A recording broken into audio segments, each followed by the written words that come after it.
Good morning students. Last ಕ್ಲಾಸಲ್ಲಿ ನಾವು ಮೊದಲನೇ ಅಧ್ಯಾಯ ಆಗಿರ್ತಕ್ಕಂಥ ನಿರ್ವಹಣೆ ಸ್ವಲ್ಪ ಮತ್ತು ಮಹತ್ವದಲ್ಲಿ ಅದರ ಅರ್ಥ ಆಮೇಲೆ ಗುಣಲಕ್ಷಣಗಳ ಬಗ್ಗೆ ಅಭ್ಯಾಸ ಮಾಡಿದ್ವಿ. ಈ ಕ್ಲಾಸಲ್ಲಿ ನಾವು ನಿರ್ವಹಣೆಯ ಉದ್ದೇಶಗಳ ಬಗ್ಗೆ ಅಭ್ಯಾಸ ಮಾಡ್ತಾ ಇದ್ದೀವಿ. ಹೌದಾ? ನಿರ್ವಹಣೆಯ ಉದ್ದೇಶಗಳಲ್ಲಿ ಮೊದಲನೇ ಬರ್ತಕ್ಕಂಥದ್ದು ಸಂಘಟನಾತ್ಮಕ ಉದ್ದೇಶಗಳು. ಹೌದಾ? ಸಂಘಟನಾತ್ಮಕ ಉದ್ದೇಶಗಳು ಏನಪ್ಪಾ? ಸಂಘಟನೆಯ ಪ್ರಮುಖವಾಗಿರ್ತಕ್ಕಂಥ ಗುರಿ ಅಥವಾ ಉದ್ದೇಶ ಯಾವುದಕ್ಕೋಸ್ಕರ ನಾವು ಈ ಸಂಘಟನೆಯನ್ನು ಪ್ರಾರಂಭ ಮಾಡಿದ್ದೀವಿ ಅಥವಾ ನಾವು ನಮ್ಮ ಗುರಿ ಏನಾಗಿದೆ, ನಾವು ಸಂಸ್ಥೆಯನ್ನು ಬೆಳೆಸ್ಕೊಂಡು ಹೋಗ್ಬೇಕಂದ್ರ ನಮ್ಮ ಕಾಳಜಿ ಅಥವಾ ನಮ್ಮ ಜವಾಬ್ದಾರಿ ಯಾರ್ಯಾರ ಮೇಲೆ ಇದೆ ಅನ್ನೋದನ್ನ ಈ ಸಂಘಟನಾತ್ಮಕ ಉದ್ದೇಶ ತಿಳಿಸಿಕೊಡ್ತದೆ. ಹೌದಾ? ಇದರಲ್ಲಿ ಬರ್ತಕ್ಕಂಥದ್ದು ಈಗಾಗಲೇ ನಾವು ಎಲ್ಲರೂ ಮೊದಲನೇ ಫಸ್ಟ್ ಇಯರ್ ನಲ್ಲಿ ಅಥವಾ PUC ಪ್ರಥಮ ವರ್ಷದಲ್ಲಿ ಅಭ್ಯಾಸ ಮಾಡಿದೀವಿ. ಏನಪ್ಪಾ, ಒಂದು ಸಂಸ್ಥೆಗೆ ಅಥವಾ ಒಂದು ಸಂಸ್ಥೆ ಪ್ರಾರಂಭ ಆಗ್ಬೇಕಂತಂದ್ರ ಆ ಬಂಡವಾಳವನ್ನು ಯಾರ್ಯಾರು ತೆಗೆದುಕೊಂಡು ಬರ್ತಾರೆ? ಮೊದಲನೇದಾಗಿ ಷೇರುದಾರ ತೆಗೆದುಕೊಂಡು ಬರ್ತಾರೆ. ಹೌದಾ? ಆಮೇಲೆ ನಾವು ಬೇರೆ ಬೇರೆ ಮೂಲಗಳಿಂದ ಹಣವನ್ನು ಸಂಗ್ರಹಣೆ ಮಾಡಬಹುದು. ಬಟ್ ಪ್ರಮುಖವಾಗಿ ನಾವು ಏನ್ ಮಾಡ್ತೀವಿ? ಷೇರುದಾರ ಮುಖಾಂತರ ಹಣವನ್ನು ಸಂಗ್ರಹಣೆ ಮಾಡ್ತೀವಿ. ಸೊ ಹೀಗಾಗಿ ಈ ಸಂಸ್ಥೆಯಲ್ಲಿ ಬಹಳಷ್ಟು ಪ್ರಾಮುಖ್ಯತೆಯನ್ನು ವಹಿಸತಕ್ಕಂಥವ್ರು ಷೇರುದಾರರು. ಈ ಸಂಸ್ಥೆ ನಿರಂತರವಾಗಿ ನಡೀತಾ ಹೋಗ್ಬೇಕಂದ್ರೆ ಷೇರುದಾರರಿಗೆ ಬಹಳಷ್ಟು ಪ್ರಮುಖವಾಗಿರ್ತಾರ. ಹೌದಾ? ಅದಕ್ಕೋಸ್ಕರ ನಾವು ಇಲ್ಲಿ ಷೇರುದಾರರ ಹಿತಾಸಕ್ತಿಯನ್ನು ಕಾಪಾಡಬೇಕಾಗ್ತದೆ. ಮೊದಲನೇದಾಗಿ ಏನಪ್ಪಾ ಹಿತಾಸಕ್ತಿ ಕಾಪಾಡೋದಂದ್ರ, ಈ ಸಂಸ್ಥೆಗೆ ಬಂದು ಹಣವನ್ನು ಹೂಡಿಕೆ ಮಾಡಿರ್ತಾರೆ ಅಂದ ಕೂಡಲೇ ಅವರು ಏನೋ ಕೆಲವೊಂದಷ್ಟು ಈ ಸಂಸ್ಥೆಯಿಂದ ಅಪೇಕ್ಷೆನ ಇಟ್ಕೊಂಡಾರ. ಹೌದಾ? ನಮಗೆ ಇಂತಿಷ್ಟು ಪ್ರಮಾಣದಲ್ಲಿ ಲಾಭ ಸಿಗುವುದು ಈ ಸಂಸ್ಥೆಯಿಂದ ಅಂತೇಳಿ ಅಪೇಕ್ಷೆ ಇಟ್ಕೊಂಡು ಹೂಡಿಕೆ ಮಾಡಿದ್ದಾರೆ. ಸೊ ಹೀಗಾಗಿ ಸಂಸ್ಥೆ ಮಾಡ್ತಕ್ಕಂಥ ಲಾಭದಲ್ಲಿ ನಿರಂತರವಾಗಿ ಹುಡುಗಿ ಲಾಭ ಹಂಚಿಕೆಯನ್ನ ಮಾಡ್ತಾ ಹೋಗ್ಬೇಕಾಗ್ತದ.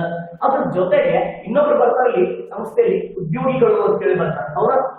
ಸಂಸ್ಥೆ ದಿನನಿತ್ಯದ ದೈನಂದಿನ ಅಥವಾ ದಿನನಿತ್ಯದ ಚಟುವಟಿಕೆಗಳನ್ನು ನಿರಂತರವಾಗಿ ನಡೆಸ್ತಾ ಹೋಗ್ಬೇಕಾದ್ರಲ್ಲಿ ಉದ್ಯೋಗಿಗಳು ಕೂಡ ಬಹಳಷ್ಟು ಪ್ರಾಮುಖ್ಯತೆಯನ್ನು ವಹಿಸ್ತಾರೆ. ಹೌದಾ? ನಮ್ಮ ಹತ್ರ ಬಂಡವಾಳದ ಕಚ್ಚಾ ವಸ್ತುಗಳು ಅದಾವ, ಏನ್ ಬೇಕು ಎಲ್ಲಾ ಸಾಮಗ್ರಿಗಳು ಅದಾವ. ಹೌದಾ? ಎಲ್ಲಾ ಸಂಪನ್ಮೂಲ ಅದ. ಬಟ್ ನಮ್ಮ ಕಡೆ ಉದ್ಯೋಗಿಗಳ ಇಲ್ಲ ಅಂದ ಕೂಡಲೇ ಆ ವಸ್ತುಗಳನ್ನು ಉತ್ಪಾದನೆ ಮಾಡ್ಲಿಕ್ಕೆ ಸಾಧ್ಯ ಆಗ್ತದೇನ್ರಿ? ಆಗೋದಿಲ್ಲ.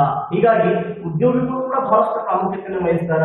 ಅವರು ಹಿತಾಸಕ್ತಿಯನ್ನು ಕಾಪಾಡಿಕೊಳ್ಳೋದ ಸಂಘಟನೆಯ ಪ್ರಮುಖವಾಗಿರ್ತಕ್ಕಂಥ ಉದ್ದೇಶ ಆಗಿರ್ತದ. ಇದ್ರ ಜೊತೆಗೆ ಇನ್ನೊಬ್ಬರು ಬರ್ತಾರೆ ಗ್ರಾಹಕರು. ಹೌದಾ? ನಾವು ಉತ್ಪಾದಿಸಿರ್ತಕ್ಕಂಥ ವಸ್ತುಗಳು ಯಾವ ಮಟ್ಟದಲ್ಲಿ ಹೋಗಿ ಅದು ಜನರನ್ನು ತಲುಪಬೇಕಂದ್ರ ಗ್ರಾಹಕರ ಅದಕ್ಕೆ ಮನಸ್ಸು ಹೋಗ್ಬೇಕಾಗ್ತದ. ಹೌದಾ? ಅವ್ರ ಮನಸ್ಸಿನಲ್ಲಿ ಛಾಪನ ಮೂಡಿಸ್ಬೇಕಾಗ್ತದ. ಅಂದಾಗ ಮಾತ್ರ ಆ ವ್ಯಕ್ತಿಗಳು ನಮ್ಮ ಸಂಸ್ಥೆ ಉತ್ಪಾದಿಸಿರ್ತಕ್ಕಂಥ ವಸ್ತುಗಳನ್ನ ಮತ್ತೆ ಮತ್ತೆ ಖರೀದಿಸ್ಲಿಕ್ಕೆ ಅವ್ರು ಬಹಳಷ್ಟು ಇಚ್ಛೆಯನ್ನ ಪಡ್ತಾರ. ಒಂದ್ ವೇಳೆ ನಮ್ಮ ವಸ್ತು ಉತ್ಪಾದಿಸಿರ್ತಕ್ಕಂಥ ವಸ್ತು ಅವ್ರ ಮನೆ ಹೋಗ್ಲಿಲ್ಲ, ತೃಪ್ತಿ ಕೊಡ್ಲಿಲ್ಲ, ಸ್ಯಾಟಿಸ್ಫ್ಯಾಕ್ಷನ್ ಕೊಡ್ಲಿಲ್ಲ ಅಂದಾಗ ಅವರು ನಮ್ಮ ಸಂಸ್ಥೆ ವಸ್ತುಗಳನ್ನ ಖರೀದಿ ಮಾಡೋದಿಲ್ಲ. ಯಾವಾಗ ಅವ್ರು 100% ಸ್ಯಾಟಿಸ್ಫ್ಯಾಕ್ಷನ್ ಆಗ್ತದ ಅವರು ಕೂಡ ಅದನ್ನ ಉಪಯೋಗ ಮಾಡ್ತಾರ, ಇನ್ನೊಬ್ರಿಗೂ ಕೂಡ ಉಪಯೋಗ ಮಾಡಿ ಅಂತ ಹೇಳಿ ತಿಳಿಸ್ಕೊಳ್ತಾರ. ಹೌದಾ? ಹೀಗಾಗಿ ನಮ್ಮ ಸಂಘಟನೆಯ ಜವಾಬ್ದಾರಿ ಎಷ್ಟು ಪ್ರಮಾಣದಲ್ಲಿ ಇರ್ತದಪ್ಪ ಅಂದ್ರೆ ಪ್ರತಿಯೊಬ್ಬರ ಬಗ್ಗೆ ನಾವು ಏನ್ ಮಾಡ್ಬೇಕಾಗ್ತದ? ಕಾಳಜಿಯನ್ನು ತೆಗೆದುಕೊಳ್ಬೇಕಾಗ್ತದ. ಈ ಎಲ್ಲಾ ಹಿತಾಸಕ್ತಿಗಳನ್ನ ಕಾಪಾಡಿದಾಗ ಮಾತ್ರ ಸಂಸ್ಥೆ ಆರ್ಥಿಕವಾಗಿ ಬಹಳಷ್ಟು ಸದೃಢ ಆಗ್ತದ ಅಥವಾ ಬಲಿಷ್ಠ ಆಗ್ತದ. ಹೌದಾ? ಸಂಸ್ಥೆಯ ಒಂದು ದೊಡ್ಡ ಶಕ್ತಿ ಯಾವಪ್ಪ? ಆರ್ಥಿಕ ಶಕ್ತಿ. ಹೌದಾ? ಆ ಹಣದ ಇಲ್ಲ ಅಂದ್ರೆ ಕೂಡಲೇ ಸಂಸ್ಥೆ ಇನ್ನಾದ್ರೂ ಯಾವ್ದಾದ್ರು ಹೊಸ ಚಟುವಟಿಕೆಗಳನ್ನ ಮಾಡ್ಲಿಕ್ಕೆ ಸಾಧ್ಯ ಆಗ್ತದೆಪ್ಪ? ಆಗೋದಿಲ್ಲ. ಹೀಗಾಗಿ ಹಣ ಅಥವಾ ಬಂಡವಾಳದ ಬಹಳಷ್ಟು ಪ್ರಮುಖ ಪಾತ್ರವನ್ನು ವಹಿಸ್ತದೆ. ಈ ಆರ್ಥಿಕ ನಾವು ಸಂಘಟನೆಯಲ್ಲಿ ಆರ್ಥಿಕವಾಗಿ ಅಥವಾ ಆರ್ಥಿಕವನ್ನು ಸದೃಢಗೊಳಿಸಬೇಕು.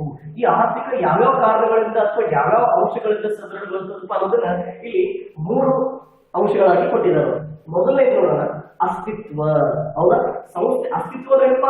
ಒಂದು ಸಂಸ್ಥೆ ಪ್ರಾರಂಭ ಆದ ತಕ್ಷಣ ಮಾರುಕಟ್ಟೆಯಲ್ಲಿ ಅದು ಶಾಶ್ವತವಾಗಿ ನೆಲೆ ಓಡಬೇಕು. ಅದು ಪ್ರಮುಖವಾಗಿರ್ತಕ್ಕಂಥ ಉದ್ದೇಶ ಆಗಿರ್ತದ. ಯಾಕಂದ್ರೆ ನಾವು ವ್ಯವಹಾರ ಪ್ರಾರಂಭ ಮಾಡಿದ್ವಿ, ನಾಳೆ ವ್ಯವಹಾರ ಬಂದ್ ಮಾಡಿದ್ವಿ ಅಂದ್ರೆ ನಾವು ಬಿಸ್ನೆಸ್ ಮನ್ ಅನ್ನಂಗಿಲ್ಲ, ವ್ಯವಹಾರ ಅನ್ನಂಗಿಲ್ಲ, ಹೌದಾ? ವ್ಯಾಪಾರಸ್ಥರು ಅನ್ನಂಗಿಲ್ಲ. ನಿರಂತರವಾಗಿ ಮಾರುಕಟ್ಟೆಯಲ್ಲಿ ನೆಲೆ ಓಡ್ಬೇಕಂದ್ರೆ ಅದಕ್ಕೆ ಈಗಾಗಲೇ ನಾವು ಬಹಳಷ್ಟು ಪ್ರೀ ಪ್ಲಾನಿಂಗ್ ಮಾಡ್ಕೊಂಡಿರ್ತೇವೆ. ಏನಪ್ಪಾ, ಯಾವ ಜಾಗದಲ್ಲಿ ಅಥವಾ ಯಾವ ಸ್ಥಳದಲ್ಲಿ ವ್ಯವಹಾರ ಪ್ರಾರಂಭ ಮಾಡಬೇಕು, ಎಷ್ಟು ಬಂಡವಾಳ ಹಾಕಬೇಕು, ಯಾವ ಜಾಗದಲ್ಲಿ ಜಾಸ್ತಿ ನಮ್ಮ ಗ್ರಾಹಕರು ಸಿಗ್ತಾರೆ, ಇದನ್ನೆಲ್ಲ ಪ್ಲಾನ್ ಮಾಡಿ ನಾವು ವ್ಯವಹಾರ ಹಾಕಿರ್ತೀವಿ. ಅಂದ ಕೂಡಲೇ ಆ ವ್ಯವಹಾರವನ್ನ ಶಾಶ್ವತವಾಗಿ ನೆಲೆ ಊರಿಸುವಂತ ಜವಾಬ್ದಾರಿ ನಮ್ಮದಾಗಿರ್ತದ ಅಥವಾ ಸಂಸ್ಥೆಯ ಯಜಮಾನರದಾಗಿರ್ತದ. ಹೀಗಾಗಿ ಬಹಳಷ್ಟು ಈ ಸಂಸ್ಥೆಯನ್ನು ಬೆಳೆಸಬೇಕಂತಂದ್ರ ಶ್ರಮ ವಹಿಸಬೇಕಾಗ್ತದ. ದಿನನಿತ್ಯದ ಖರ್ಚು ವೆಚ್ಚಗಳು ಇರ್ತಾವ, ಅವುಗಳನ್ನೆಲ್ಲ ಭರಿಸಲಿಕ್ಕೆ ನಮ್ಗೆ ಹಣ ಬೇಕಾಗ್ತದ. ಹೀಗಾಗಿ ಆ ಸಂಸ್ಥೆಯನ್ನು ನಾವು ಏನ್ ಮಾಡ್ಬೇಕು? ನಿರಂತರವಾಗಿ ಮಾರುಕಟ್ಟೆಯಲ್ಲಿ ನೆಲೆ ಊರುತ್ತಾನ ನೋಡ್ಕೊಳ್ಬೇಕಾಗ್ತದ. ಇನ್ನು ನೆಕ್ಸ್ಟ್ ಏನ್ ಬರ್ತದಪ್ಪ? ಲಾಭ. ಹೌದಾ? ಇದಂತೂ ಎಲ್ಲರಿಗೂ ಬರ್ತದ.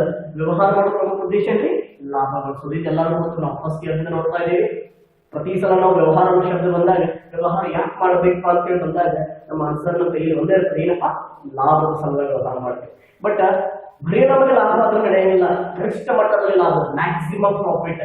if you are going to start a particular enterprise or business, we are expecting more profit, more and more profit, not only a normal profit. Yeah, every businessman is expecting super profit. Super profit ಅಂದ್ರೆ ಏನಪ್ಪಾ, ಉದಾಹರಣೆಗೆ ನಾವ್ ಇವಾಗ ಒಂದು 10,000 rupees investment ಮಾಡ್ತಾ ಇದೀವಿ ಒಂದು ವ್ಯವಹಾರಕ್ಕೆ ಅಥವಾ ಹೂಡಿಕೆ ಮಾಡ್ತಾ ಇದೀವಿ.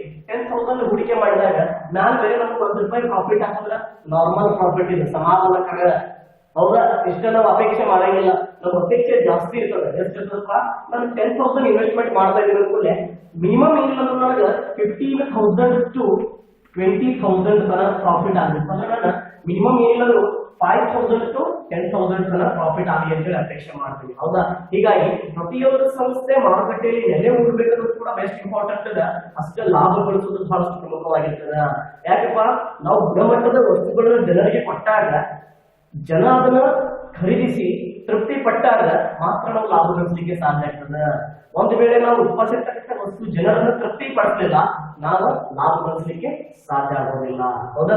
ನೆಕ್ಸ್ಟ್ ಇಲ್ಲಿ ಬರ್ತದೆ ಥರ್ಡ್, ಬೆಳವಣಿಗೆ ಬರ್ತದೆ. ನೆಕ್ಸ್ಟ್ ಕಾನ್ಸೆಪ್ಟ್ ಯಾವಪ್ಪ, ಬೆಳವಣಿಗೆ ಅಂಶ. ಹೌದ್ರೆ ಬೆಳವಣಿಗೆಗೆ ಮತ್ತು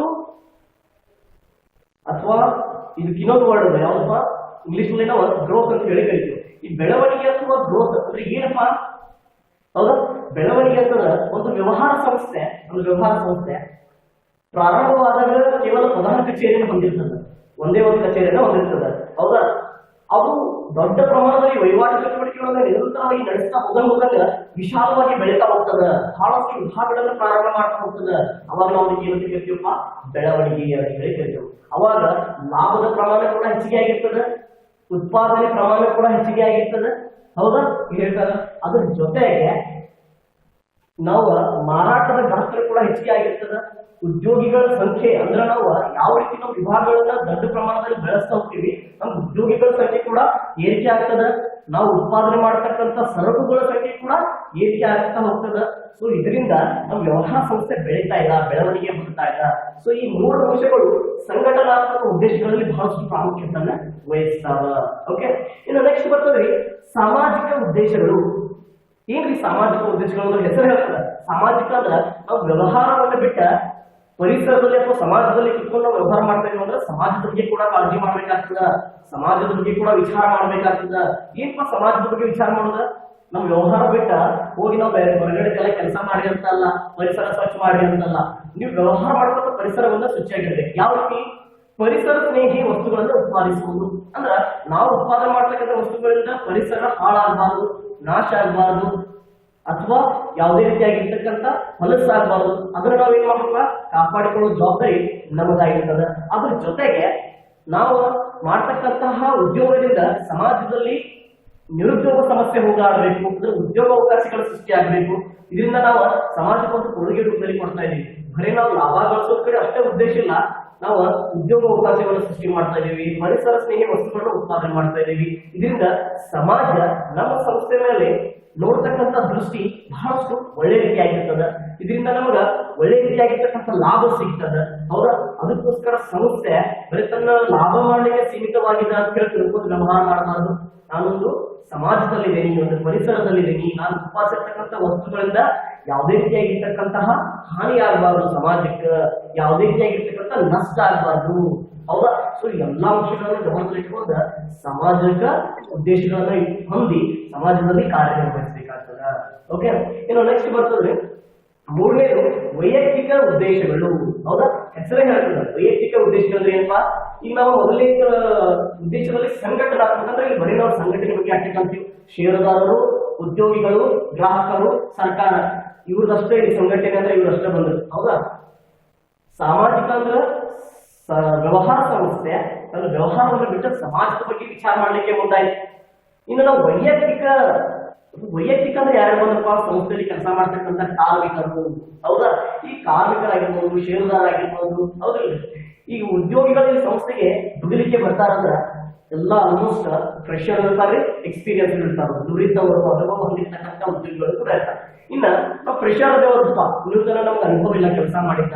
ನಾವು ಕೆಲಸ ಮಾಡಕ್ ಹೋದಾಗ ನಮಗೊಂದು ಕಂಪನಿ ಆಫರ್ ಮಾಡ್ಬೋದು ಸ್ಯಾಲ್ರಿ. ಹೌದಾ? ಅದು ನಮ್ಮ ಟ್ಯಾಲೆಂಟ್ ಮೇಲೆ ಆಫರ್ ಮಾಡ್ಬೋದು, ಅಥವಾ ನಮ್ಮಲ್ಲಿ ಇರ್ತಕ್ಕಂಥ ಕಾರ್ಯಕ್ಷಮತೆ ಮೇಲೆ, ಅಥವಾ ಸಂಸ್ಥೆಯ ಧ್ಯೇಯವನ್ನು ಇಟ್ಕೊಂಡು ಅವ್ರು ನಮಗೊಂದು ಸ್ಯಾಲ್ರಿಯನ್ನು ಆಫರ್ ಮಾಡ್ತಾರೆ. ಸೊ ನಮ್ಗೆ ಅದು ಒಪ್ಪಿಗೆ ಇತ್ತು, ನಾವು ಅದನ್ನ ಒಪ್ಕೊಂಡು ಕೆಲಸ ಮಾಡ್ತೀವಿ. ಒಂದ್ ವೇಳೆ ನಮಗೆ ಎಕ್ಸ್ಪೀರಿಯನ್ಸ್ ಇತ್ತು, ನಮ್ಗೆ ಅನುಭವ ಹೊಂದಿದ್ವಿ, ಆ ಕೆಲಸದಲ್ಲಿ ನಾವು ಪರಿಣತರಾಗಿದ್ವಿ, ಅವಾಗ ಕಂಪನಿ ಕೊಟ್ಟಿರ್ತಕ್ಕಂಥ ಆಫರ್ ನಾವು ಒಪ್ಕೊಳ್ಳಂಗಿಲ್ಲ, ನಾವು ಕೊಟ್ಟಿರ್ತಕ್ಕಂಥ ಆಫರ್ನ ಕಂಪನಿ ಒಪ್ಕೊಳ್ಬೇಕಾಗ್ತದ. ಯಾಕಪ್ಪ, ಆ ಕೆಲಸವನ್ನ ನಾನು ಬಹಳಷ್ಟು ಗುಣಮಟ್ಟದಲ್ಲಿ ನಿಭಾಯಿಸಬಲ್ಲೆ ಅನ್ನೋ ಕಾರ್ಯಕ್ಷಮತೆ ನನ್ನಲ್ಲಿದ್ದಾಗ ನಾನು ಸಂಸ್ಥೆಗೆ ಆಫರ್ ಮಾಡ್ತೇನೆ ಅಂತ ಹೇಳಿ ನನ್ಗೆ ಇಷ್ಟು ಪೇಮೆಂಟ್ ಕೊಟ್ಟರೆ ನಾನು ಕೆಲಸ ಮಾಡಿಕೊಡ್ತೇನೆ ಕಂಪನಿಗೆ, ಅಥವಾ ನಿಮ್ಮ ಸಂಸ್ಥೆಯಲ್ಲಿ ನಾನು ಉದ್ಯೋಗಿಯಾಗಿ ಕೆಲಸ ಮಾಡ್ತೇನೆ. ಅವಾಗ ಅಂತ ಅನುಭವ ಮತ್ತು ನುರಿತ ಹೊಂದಿರತಕ್ಕಂಥ ಉದ್ಯೋಗಿಗಳಿಂದ ಸಂಸ್ಥೆ ಬಹಳ ಎತ್ತರ ಮಟ್ಟಕ್ಕೆ ಬೆಳೀತದೆ. ಸೊ ಇಂಥ ಉದ್ಯೋಗಿಗಳನ್ನು ಸಂಸ್ಥೆ ತೆಗೆದುಕೊಂಡು ಕೆಲಸ ಮಾಡೋದ್ರಿಂದ ಸಂಸ್ಥೆ ತನ್ನ ಎಲ್ಲಾ ಉದ್ದೇಶಗಳನ್ನ ಈಡೇರಿಸಲಿಕ್ಕೆ ಸಾಧ್ಯ ಆಗ್ತದೆ. ಹೌದಾ? ಇನ್ನು ಉದ್ದೇಶಗಳನ್ನು ಈಡೇರಿಸಬೇಕಂದ್ರೆ ಸಂಸ್ಥೆ ಆ ಉದ್ಯೋಗಿಗಳು ಏನ್ ಅಪೇಕ್ಷೆ ಮಾಡ್ತಾ ಇದಾರಲ್ಲ ಅದೇ ಪ್ರಮಾಣದಲ್ಲಿ ಅವ್ರಿಗೆ ಏನ್ ಕೊಡ್ಬೇಕಾಗ್ತದಪ್ಪ, ಹಣಕಾಸು ಅಥವಾ ವೇತನ ಕೊಡ್ಬೇಕಾಗ್ತದೆ. ಇವೆಲ್ಲ ಅವ್ರ ಅಗತ್ಯತೆಗಳಾಗಿರ್ತಾವ. ಏನಪ್ಪ, ಹಣಕಾಸಿನ ಅಗತ್ಯತೆಗಳು, ಹೌದಾ? ಆಮೇಲೆ ಸಾಮಾಜಿಕ ಅಗತ್ಯತೆಗಳು, ಸಹೋದ್ಯೋಗಿಗಳಲ್ಲಿ ಗುರುತಿಸುವಿಕೆ. ಒಬ್ಬ ಉದ್ಯೋಗಿ ಬರೀ ವೇತನವನ್ನು ತೆಗೆದುಕೊಂಡ್ರೆ ಅಷ್ಟು ಸಮಾಧಾನಕಾರಿಯಾಗಿಲ್ಲ, ಅವ್ನು ಮತ್ತ ಕೆಲಸದಲ್ಲಿ ಪದೋನ್ನತಿ ಬೇಕಾಗ್ತದೆ. ಅದಕ್ಕೆ ನಾವು ಕನ್ನಡದಲ್ಲಿ ಇನ್ನೊಂದು ಮಾಡ್ತೀವಿ, ಬಡ್ತಿ ಅಂತ ಹೇಳ್ತೀವಿ, ಇಂಗ್ಲಿಷ್ ನಲ್ಲಿ ಪ್ರಮೋಷನ್ ಅಂತ ಹೇಳ್ತೀವಿ. ಹೌದಾ? ಉದ್ಯೋಗಿಗಳಲ್ಲಿ ನಾನು ಎಲ್ಲರಿಗಿಂತ ಈಕ್ವಲ್ ಅದಪ್ಪ ಅನ್ನೋಂಗಿಲ್ಲ, ನಾನು ಎಲ್ಲರಿಗಿಂತ ಮೇಲಿನ ಪೋಸ್ಟ್ನಲ್ಲಿದ್ದೀನಿ, ಅವ್ರಿಗೂ ಪ್ರೆಸ್ಟೀಜ್ ಬೇಕಾಗಿರ್ತದ, ಘನತೆ ಗೌರವ ಬೇಕಾಗಿರ್ತದ. ಇದು ಹಣದಿಂದ ತೃಪ್ತಿ ಆದ್ಮೇಲೆ, ಹಣಕಾಸಿನ ಅಗತ್ಯ ತೃಪ್ತಿ ಆದ್ಮೇಲೆ ಬರ್ತದ್ರಿ. ಯಾವುದು ಸಹೋದ್ಯೋಗಿಗಳಲ್ಲಿ ಗುರುತಿಸಿದ್ರೆ ನನಗೊಂದು ಪ್ರಮೋಷನ್ ಬೇಕೀಗ, ನಾನು ಎಲ್ಲರಷ್ಟ ಸ್ಯಾಲರಿ ತಗೋತಾ ಇದ್ದೀನಿ, ಬಟ್ ನನಗ ಇನ್ನೂ ಒಂದು ಹೈ ಲೆವೆಲ್ ಏನ್ ಬೇಕಪ್ಪ, ಒಂದು ಪದೋನ್ನತಿ ಬೇಕಾಗ್ತದೆ ಅಂತ ಹೇಳಿ ಅವ ಉದ್ಯೋಗ ಅಪೇಕ್ಷೆ ಮಾಡ್ತಾರೆ. ಸೊ ಇಲ್ಲಿ ಬಹಳಷ್ಟು ಅನುಭವ ಹೊಂದಿರ್ತಕ್ಕಂಥ ಉದ್ಯೋಗಿಗಳು ಸಂಸ್ಥೆಗೆ ದುಡಿತಾ ಇರೋದ್ರಿಂದ ಅವರೆಲ್ಲಾ ಅಗತ್ಯತೆಗಳನ್ನ ಸಂಸ್ಥೆ ಪೂರೈಸಬೇಕಾಗ್ತದೆ. ಸೊ ಇದರಿಂದ ಸಂಸ್ಥೆ ತಾನು ಅನ್ಕೊಂಡಿರ್ತಕ್ಕಂತಹ ಎಲ್ಲಾ ಉದ್ದೇಶಗಳನ್ನ ಬಹಳಷ್ಟು ಬೇಗನೆ ಈಡೇರಿಸಲಿಕ್ಕೆ ಸಾಧ್ಯ ಆಗ್ತದೆ. ಯಾಕಪ್ಪ ಅಂತಂದ್ರೆ ನೀವು ಇವ್ರ ಅಗತ್ಯತೆಗಳನ್ನ ಪೂರೈಸಿದ್ರಿ ಅಂದ್ರೆ ಉದ್ಯೋಗಿಗಳನ್ನ ಸಂಸ್ಥೆ ಆಟೋಮೆಟಿಕ್ ಆಗಿ ಅಂತವರು ಸಂಸ್ಥೆ ಸಲುವಾಗಿ ಬಹಳಷ್ಟು ಪ್ರಾಮಾಣಿಕ ಮತ್ತು ದಕ್ಷತೆಯಿಂದ ಕೆಲಸ ಮಾಡೋದ್ರಿಂದ ಸಂಸ್ಥೆ ಅತಿ ಎತ್ತರ ಮಟ್ಟಕ್ಕೆ ಬೆಳೀತಾ ಹೋಗ್ತದೆ. ಅದರಿಂದ ಗರಿಷ್ಠ ಪ್ರಮಾಣದಲ್ಲಿ ಲಾಭ ಆಗ್ತದ, ಸಂಸ್ಥೆ ಮಾರುಕಟ್ಟೆಯಲ್ಲಿ ಒಳ್ಳೆ ಹೆಸರನ್ನ ಕೂಡ ಮಾಡ್ಲಿಕ್ಕೆ ಸಾಧ್ಯ ಆಗ್ತದ. ಸೊ ವಿದ್ಯಾರ್ಥಿಗಳೇ, ಇವತ್ತು ನಾವು ನಿರ್ವಹಣೆಯ ಉದ್ದೇಶಗಳಲ್ಲಿ, ಸಂಘಟನಾತ್ಮಕ ಉದ್ದೇಶಗಳಲ್ಲಿ ಅವು 3 ಅಂಶಗಳನ್ನು ನೋಡಿದ್ವಿ. ಸಾಮಾಜಿಕ ಉದ್ದೇಶ ಅಂದ್ರೆ ಏನು ತಿಳ್ಕೊಂಡ್ವಿ, ವೈಯಕ್ತಿಕ ಉದ್ದೇಶಗಳು ಅಂದ್ರೆ ಏನು ಹೇಳಿ ತಿಳ್ಕೊಂಡ್ವಿ. ಇನ್ನು ನೆಕ್ಸ್ಟ್ ಕ್ಲಾಸ್ ನಲ್ಲಿ ನಾವು ಹೊಸ ಕಾನ್ಸೆಪ್ಟ್ ತಗೊಂಡು ಬರೋಣ. ಇಲ್ಲಿವರೆಗೂ ಧನ್ಯವಾದಗಳು.